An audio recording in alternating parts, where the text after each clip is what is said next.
함께 하실 본문의 말씀은 갈라디아서 1장 6절에서 10절까지 말씀입니다. 갈라디아 1장 6절에서 10절. 그리스도의 은혜로 너희를 부르신 이를 이같이 속히 떠나 다른 복음을 따르는 것을 내가 이상하게 여기노라. 다른 복음은 없나니 다만 어떤 사람들이 너희를 교란하여 그리스도의 복음을 변하게 하려 함이라. 그러나 우리나 혹은 하늘로부터 온 천사라도 우리가 너희에게 전한 복음 외에 다른 복음을 전하면 저주를 받을지어다. 우리가 전에 말하였거니와 내가 지금 다시 말하노니 만일 누구든지 너희가 받은 것 외에 다른 복음을 전하면 저주를 받을지어다. 이제 내가 사람들에게 좋게 하랴 하나님께 좋게 하랴 사람들에게 기쁨을 구하랴 내가 지금까지 사람들의 기쁨을 구하였다면 그리스도의 종이 아니니라. 아멘. 구원의 확신 속에서 모든 시험을 이기는 성도들 될 수 있기를 주님의 이름으로 축원드립니다. 새해가 시작되고 우리의 마음을 아프게 하는 안타까운 사건, 사고 소식들이 들려왔습니다. 1월 5일날 평택 냉동 창고에서 일어난 화재로 지나가던 3명의 소방관들이 순직을 했습니다. 11일에는 공군조종사 심정민 소령의 순직 소식이 또 들려왔습니다. 탈출할 시간적 여유는 분명히 있었지만 끝까지 조종관을 놓지 않고 기체와 함께 사망가 됐습니다. 공군 F-5E 전투기 엔진에 화재가 발생을 해서 급강하고 있는 상황에서 간제탑과 비상 탈출을 위해서 두 차례나 무전 교신을 하고서도 끝내 야산에 추락하고 말았습니다. 심정민 소령은 아파트와 대학교 등이 있는 민가를 피해서 기술을 돌리느라고 탈출할 시간을 놓쳐서 안타깝게 비행기와 함께 추락을 하고 말았던 겁니다. 한 생명이라도 더 구하기 위해서 화재 현장으로 다시 들어갔다가 재발화된 불에 의해서 순직한 소방관들이나 민가에 피해를 주지 않기 위해서 자신을 희생한 심정민 소령의 희생을 들으면서 우리는 마음이 숙연해집니다. 생텍쥐베리가 쓴 어린 왕자에 이런 말이 나옵니다. 사막이 아름다운 것은 어딘가에 운물을 감추고 있기 때문이야. 갈수록 삭막하고 인간성이 말라버리는 것 같은 세상이라 할지라도 세상 어딘가에 운물이 감추어져 있습니다. 그리고 그 운물을 퍼내어서 지치고 그리고 힘이 빠져가는 그리고 삭막해가는 광야와 같은 이런 세상에 그들에게 그 감추어진 운물을 퍼내어서 마시게 하고 목을 축이게 하는 사람들이 있기 때문에 그래도 이 세상은 살만한 세상이 계속 지켜져 가고 있다고 생각을 합니다. 크라이슬러 자동차 회사의 회장에서 은퇴했던 리 아이어코카가 자서전에서 이런 말을 썼습니다. 삶의 승패는 환경으로 만들어지는 것이 아니라 내가 삶에 대해서 어떤 확신을 가지고 있느냐에 따라서 결정되어진다는 것을 말했습니다. 즉 삶의 승패는 내게 주어지는 환경 때문에 되는 게 아니라 확신으로 되어지는 거예요. 인생의 성공과 실패라고 하는 것은 환경이 어떻고 상황이 어떻다고 그것이 좋으냐 나쁘냐로 결정되는 것이 아니라 내가 내 삶에 대해서 어떤 확신을 가지고 어떤 생각을 가지고 있느냐에 따라서 내 삶이 변한다는 것을 말했습니다. 사막 같은 세상, 소망이 보이지 않는 이 척박한 상황에 있다 할지라도 믿음 안에서 나와 함께 하시는 주님의 도우심이 나와 함께 한다면 어떤 상황도 이길 수 있고 어떤 모습도 나는 헤쳐나갈 수 있다고 하는 확신이 내 안에 떨어지지 않는 한 우리는 어떤 시련도 어떤 난관도 능히 물리쳐 이길 수 있으리라고 확신을 하고 우리는 그 믿음 안에서 내 삶의 길을 헤쳐나가야 할 줄로 믿습니다. 주님이 오늘 우리를 이곳에 이 자리에 부르신 이유는 세상과 나를 변화시켜가면서 예수 안에서, 그래, 예수 때문에 세상을 이겼고 예수 때문에 내 이 사막 같은, 죽음 같은 이 위기의 환경에서도 나는 분연히 일어설 수 있었다라고 고백할 수 있는 그런 믿음으로 살아가라고 오늘 주님이 우리를 이 자리로 불러주신 줄로 믿습니다. 오늘 내 안에 어떤 믿음의 확신이 있습니까? 내 상황을 주님과 함께 동행하면서 이겨갈 수 있는 오늘 그런 믿음 가질 수 있는 우리 모두가 될 수 있기를 간절히 기원 드립니다. 갈라디아서는 바로 그 상황을 변화시키는 그 일들을 만들어가라. 사도 바울이 우리에게 하나님의 말씀을 풀어서 기록해 놓은 서신입니다. 1차 전도 여행 때 수리아 안디옥에서 서쪽으로 갈라디아 지역까지 약 420여 킬로미터에 달하는 지역을 다니면서 복음을 전했습니다. 더베, 루스트라, 이고니온, 그리고 비시디아, 안디옥 등에 가서 복음을 전했고 그곳에 교회를 세웠습니다. 그리고는 2차 전도 여행 중에도 이 1차 전도 여행 중에 설립했던 교회들을 다시금 되돌아보면서 그곳에 있는 성도들을 위로하고 그들의 마음을 굳게 하는 일을 했습니다. 개인적으로 바울은 갈라디아 교회들을 무척 사랑했습니다. 왜냐하면 갈라디아 이 교회는 사도 바울에게 있어서는 믿음 안에서 낳은 자신이 자녀 같다고 했어요. 그래서 나중에 갈라디아서에 보면 그런 표현을 써놨어요. 너희들은 내 마음, 내 가슴에서 태어난 자녀들이다라고 하는 그런 애착과 사랑하는 마음을 가지고 있었습니다. 그렇게 애착과 사랑을 가지고 있던 사도 바울에게 들려왔던 교회의 소식은 매우 충격적이었습니다. 사랑으로 그렇게 양육한 갈라디아 교회가 거짓 교사들에 의해서 흔들리고 있다고 하는 소식이었습니다. 이 거짓 교사들이 갈라디아 교회에 와서 세 가지를 가지고 교회를 어지럽혔어요. 첫 번째는 교회를 설립한 바울의 사도권에 관해서 의심을 갖게 했고, 두 번째는 할례를 준수해야 된다는 것이고, 세 번째는 구약의 율법을 지켜야 한다는 것을 이야기를 했습니다. 갈라디아 지역의 교인들은 이방인들입니다.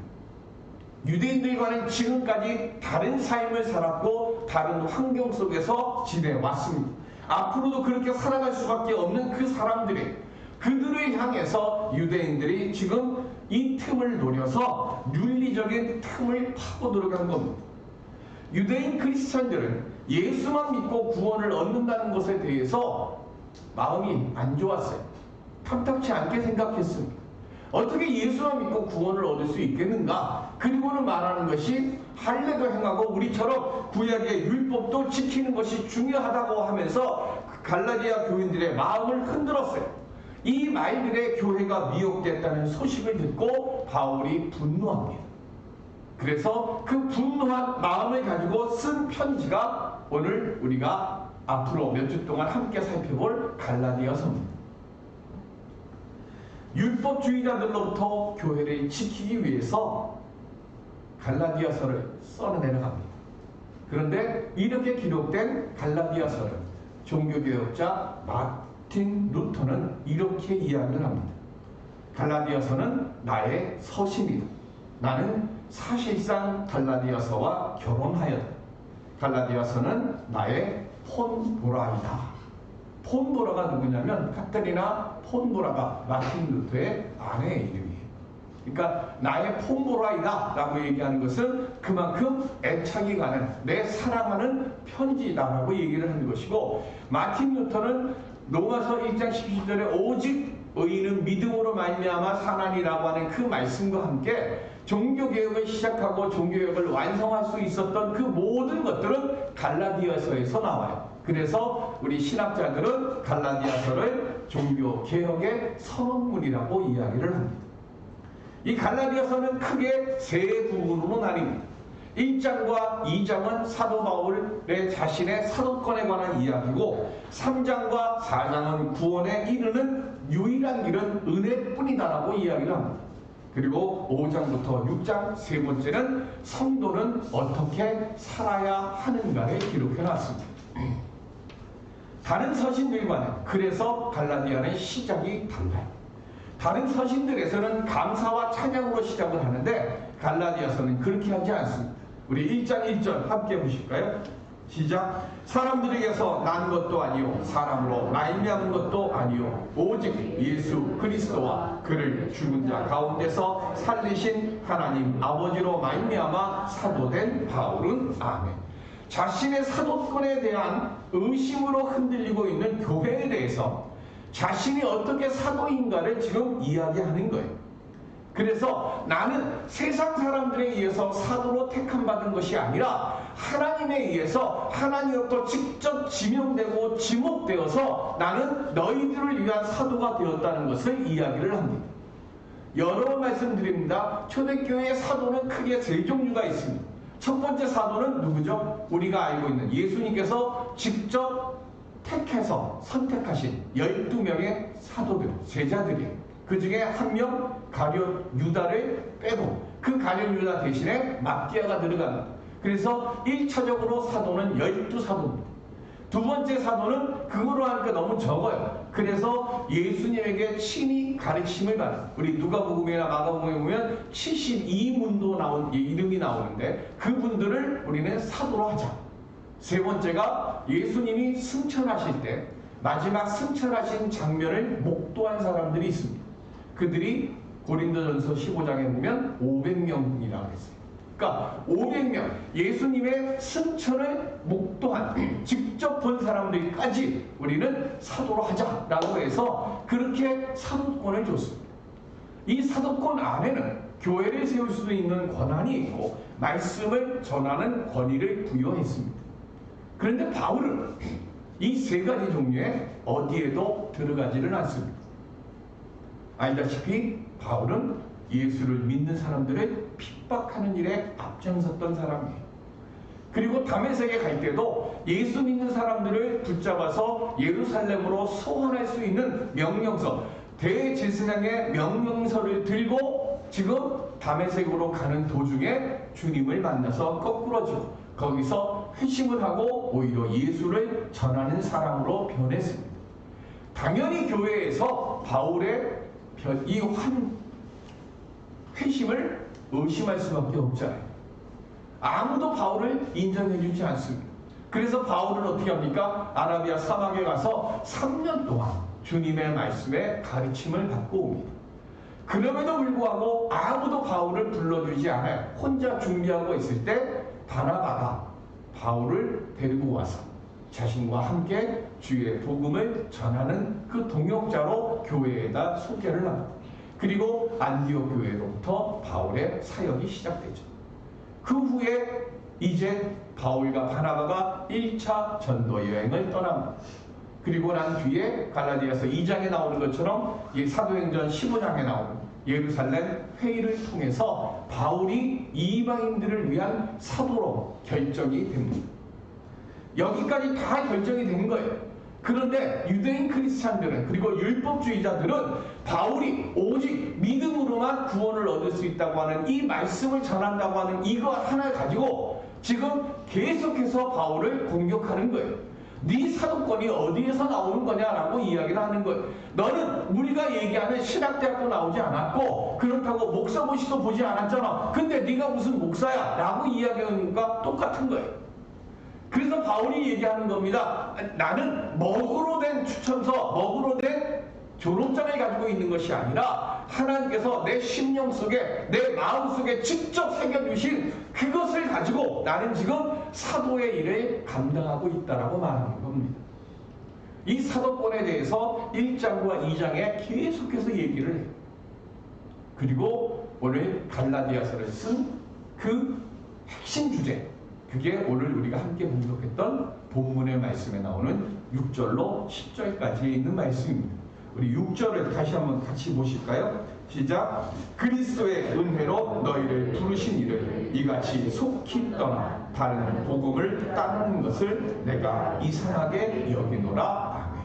여기 속히 뭐 했어요? 떠났다 그랬어요.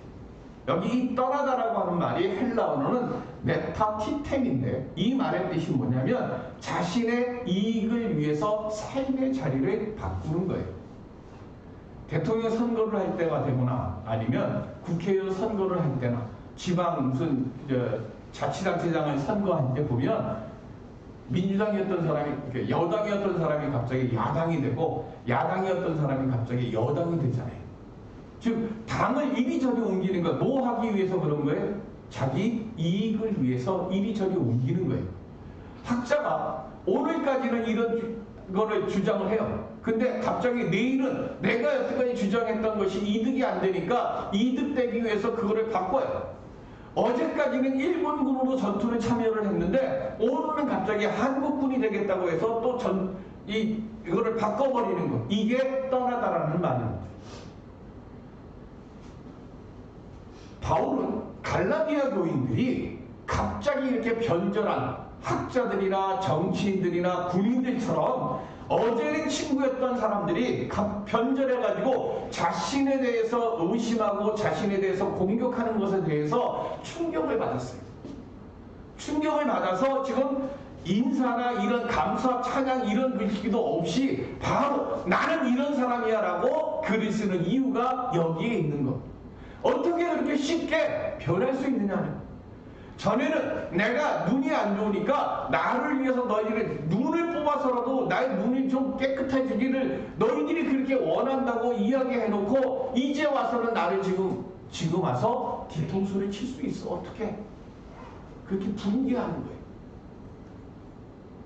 그러면서 7절에 뭐라고 얘기를 합니까? 다른 복음은 없나니 이렇게 얘기를 합니다. 진리는 하나입니다. 사람들은요 다양하고 생각도 다양합니다. 똑같은 걸 봐도 똑같은 이야기를 들어도 생각이 아예 다르잖아요. 요즘 대선 기간에 보면 그 뉴스 하나 딱 올라오면 그 밑에 달려있는 댓글을 보십시오. 서로 자기의 눈으로 보고 자기의 이야기로만 이야기를 합니다. 달라요. 근데 다르지 다른 것이 틀린 것은 아니지 않습니까? 사람들의 생각은 환경이 다르고 생각이 다르고 보는 관점이 다르기 때문에 그 모든 것들은 다양할 수밖에 없어요. 조금 많이 배운 사람이 있고 그리고 조금 덜 배운 사람이 있어요. 조금 넘치는 사람이 있는가 하면 조금 부족한 사람도 있습니다. 때로는 모두 다 예스라고 할 때 혼자 일어나서 노라고 말하는 사람도 있습니다. 그런데 구원의 문제는 달라요. 구원의 문제는 오직 하나밖에 없습니다. 복음 오직 하나뿐입니다. 복음이 뭡니까? 하나님이 세상을 이처럼 사랑하사 독생자를 주셨으니 이는 그를 믿는 자마다 멸망하지 않고 영생을 얻게 하려 하십니다. 믿으십니까? 이게 복음이잖아요. 하나님이 세상을 이처럼 사랑하셨고 그리고 그 예수 그리스도를 이 땅에 보내주셨고 그를 믿는 자마다 멸망하지 않고 영생을 얻게 하려고 하나님이 우리를 사랑하셨다는 것. 이것 외에는 없는 거예요. 그래서 예수님께서 요한복음 14장 6절에 이렇게 말씀하셨습니다. 시작. 예수께서 이르시되 내가 곧 길이요 진리요 생명이니 나로 말미암지 않고는 아버지께로 올 자가 없느니라. 아멘. 노 아더 네임이에요. 무슨 얘기예요? 다른 이름으로는 없다는 얘기예요. 오직 예수 이름으로만 와야 되는 거예요. 이게 우리가 믿는 복음이고 이게 우리가 믿어야 될 믿음이라는 거예요. 예수 외에는 구원에 이를 수 있는 길을 줄 자가 없는 거예요. 그런데 갈라디아 교회 교인들은 율법주의자들이 찾아와서 예수만 믿어서는 온전한 구원을 이룰 수가 없으니까 할례하고 구약 율법 믿으라고 구약 율법 따르라고 이야기하는데 거기에 사람들이 미혹된 거예요. 정수기를 보면 정수기에 글씨가 하나 써 있습니다. 뭐라고 써 있죠? 반드시 무슨 물만 넣으라고 돼 있어요? 정수기 안 써보셨습니까? 정수기는 공기청정기, 가습기 가습기에 반드시 수돗물만 쓰라고 돼 있어요. 왜 수돗물만 넣으라고 돼 있을까요? 정수기 물이 훨씬 깨끗한데. 근데 정수기 물 넣으면 사담이 납니다. 왜 그죠? 정수기 물이 분명히 수돗물보다 깨끗합니다. 그런데 수돗물에는 있는데 정수기 물에는 없는 게 있습니다. 수돗물에는 염소가 있어요. 염소 성분이 있습니다. 이 염소 성분은 이 가습기 안에 일어나는 세균이 살지 못하도록 하는 효과가 있어요. 그런데 정수기 물은 세균이 살아나요. 그래서 분명히 수돗물보다 정수기 물이 훨씬 좋은데 가습기 안에다가는 수돗물을 넣어야지. 깨끗한 정수기 물을 넣으면 세균이 생겨서 우리가 병이 걸려요. 그러니까 반드시 가습기에는 수돗물만 써야 되는 거예요. 복음도 마찬가지라는 거예요. 다른 복음은 없는 거예요. 오늘 우리는 오직 뭐예요? 내 눈에, 내 생각에 어떻게 보이고 어떤 것이 훨씬 좋아 보인다 할지라도 가습기에는 반드시 수돗물을 써야 하는 것처럼 오늘 우리가 하나님 앞에 가는 길은 오직 예수 그리스도 외에는 없다는 거예요. 근데 우리는 자꾸 여기를 뭔가를 넣으려고 하는 거예요. 이단이 무서운 게 뭡니까? 다른 종교는요 그렇게 두렵지 않아요. 그런데 다른 복음은 무서운 거예요. 이단이 왜? 그럴싸하게 보이잖아요. 저렇게 믿으면 뭔가 될 것 같잖아요. 그러니까 사람들이 미혹되는 거예요. 왜 이단의 이런 위기의 상황에 오게 되면 이단의 사람들이 많이 넘어집니까? 우리는 오직 하나님의 은혜로만 구원을 얻을 수 있다고 생각을 하는데 거기에 뭔가 찜찜한 게 있어요. 내가 세우고 내가 쌓아놓은 공로나 공적이 좀 있어야 되는데 그런 거 없어도 될까라고 우리 묻게 되잖아요. 그러니까 인간이 그 틈을 넣고 우리의 마음들을 흔들게 하고 우리의 마음을 공허하게 하는 거예요. 위기가 오고 절망이 옵니다. 내가 감당하지 못할 질병이나 내가 감당하지 못할 환난이 고난이 내게 오게 되면 제일 먼저 떠오르는 것이 뭡니까? 왜 내게 이런 게 와요? 제일 먼저 하는 것이 내가 하나님을 내가 얼마나 믿었고 내가 어떻게 내가 했는데 왜 내게 이런 일이 옵니까? 라고 묻는 게 우리 사람들의 마음이에요. 사람 시대가 어려워지면 이런 마음을 갖는 사람들이 많아져요. 그래서 그 틈을 노리고 인간이 들어가는 거예요. 무언가 특별한 것을 해야만 할 것 같아. 그래서 그 속을 들어가는 거예요. 그런데 이럴 때일수록 우리는 기본으로 돌아가야 되는 거예요. 예수 그리스도의 은혜의 말씀만, 은혜만 사모하고 말씀을 묵상하고 주님께 더 가까이 나아가면서 기도와 감사, 찬양을 드려야 되는 겁니다. 미국의 실험가인 스탠리 템 박사가 척추암을 걸렸습니다. 말기에 사람들이 이제 저 사람 다 끝났다고 생각했습니다. 그런데 몇 달 뒤에 그 사람이 버젓이 일어나서 출근을 했어요. 사람들이 놀라서 묻습니다. 아니 어떻게 이렇게 빨리 나왔습니까? 그랬더니 스탠리 템 박사가 뭐라고 얘기하는가 하면 저는 하나님 앞에 모든 것을 다 감사했습니다. 병들게 된 것도 감사. 병들어 죽게 되어도 감사합니다라고 기도드렸습니다. 그냥 저는 삶을 돌아보면서 하나님 앞에서 감사할 것밖에 없었습니다. 살려주시면 살고 죽으라 하시면 죽겠습니다. 그럼에도 불구하고 하나님을 알게 해주신 것에 대해서 저는 감사합니다 하며 매일매일 감사만 했는데 하나님이 나를 고쳐주셨습니다. 예수 그리스도를 알고 하나님의 자녀된 것이 최고의 복이고 자랑임을 믿으십니다. 주님은 오늘 우리에게 그것을 묻고 계신 거예요. 조금 삶이 힘들고 질병이 걸리고 자녀들이 속썩이고 내가 행하는 일들이 남들과 비교해 볼 때 내가 왜 지금 이러고 있어야 돼? 라고 속에서 무언가 욱욱하고 올라올 때 그때 바울은 우리에게 이야기합니다. 주님은 우리에게 말씀하십니다.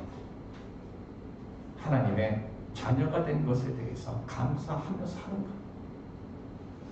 살고 죽는 건 하나님의 손에 달려 있는데 얼마나 하나님을 의지하고 있는가. 스탠리 텐처럼 살려주셔도 감사, 데려가셔도 감사. 시작을 거기서부터 시작하는 거예요. 우리의 삶을 바꿀 수 있는 것은 믿음의 기본이에요. 말씀과 기도와 찬양. 내가 필요한 것, 내가 가져야 되는 것, 내가 얻어야 하는 것, 그거 다 내려놓고 그저 주님을 알게 해주셔서 감사합니다. 그저 내가 곧 길이요 진리요 생명이니 그 길이요 진리요 생명이신 주님만 바라보고 주님께서 내게 가장 선한 것으로 응답해 주실 줄을 나는 믿고 내 모든 것을 주님께 맡기겠사오니 주님이 주님의 영광대로 나를 사용하여 주시옵소서. 바울은 예수를 알고 난 다음부터 죽을 때까지 이런 기도를 드렸습니다. 그러니까 빌립보 감옥에 40배 하나 강한 매를 맞고 등이 찢어져서 두루 누워서 잠자지 못할 그 상황에서도 착고가 체이로 지하 감옥에 갇혀있는 그 상황에서도 하나님께 찬양을 드리는 거예요. 네가 찬양하면 착고가 풀리고 옥문이 열리게 해주게 안 하셨어요. 착고에 채워지고 상처가 나고 피가 흐르고 뼈가 보이는 그 상황에서 그저 바울은 하나님께 찬양드렸습니다. 신라와 함께 찬양드렸습니다. 그랬더니 하나님이 착고를 풀어주셨고 옥문을 열어주셨습니다. 말씀만 의지하고 예수 그리스도만 바라보는 믿음의 걸음을 다시금 시작할 수 있는 우리들이 될 수 있기를 바랍니다. 이게 최고의 복음이고 이게 생명이고 이게 구원입니다. 우리가 그 믿음으로 주님 앞에 설 때 주님께서 하나님의 사랑받는 자바른 삶을 우리들에게 허락해 주실 줄로 믿습니다. 많은 것이 부족합니다. 그러나 그 부족함 때문에 우리가 주님 앞에 더 가까이 갈 수 있고 그 부족함 때문에 우리를 통해 주님의 영광이 더 많이 드러나게 될 줄로 믿습니다. 오늘 이 시간부터 우리 주님만 바라보는 내 상황, 내 기도 제목 다 내려놓고 주님을 알게 해주신 것에 대해 감사합니다. 그 믿음으로 다시금 시작해서 주님이 채워주시고 주님이 일으켜 세워주시고 주님이 고쳐주시는 역사를 새롭게 써갈 수 있는 은혜의 복음을 만들어가는 우리 모두가 될 수 있게 주님의 이름으로 축원드립니다. 기도하겠습니다.